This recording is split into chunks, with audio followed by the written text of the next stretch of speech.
Sen sana akılda götüreceğim ben lazımdı bu. Yani bir şunu verir. Yani mama vereceksin. Birinci mamadan başka. Ben yerden. Ben yerden.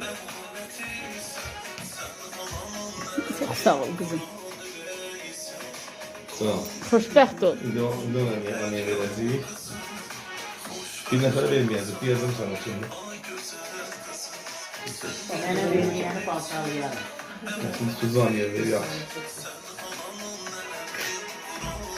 Vaxta ver olasın. Şimdi şuraya oraya ver. Şimdi bir doktora da verin.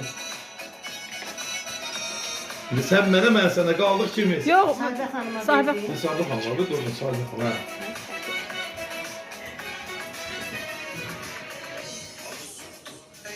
Çox sağ olun. İşte qaldıq kimiz? Sen mənə, mən sənə. Mən görüm Ruslanla nəfər bir-birinə zarafat eləyəcəklər.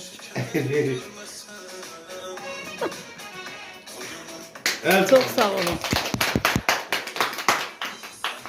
100 yaş. Böyük kız. Çox sağ olun. Aferin. Allah sizi var eləsin. Olasan. Atasının ruhu heç problem sizə yaratmasın inşallah. Allahın köməyi ilə. Qəhrəmandır, qəhrəman.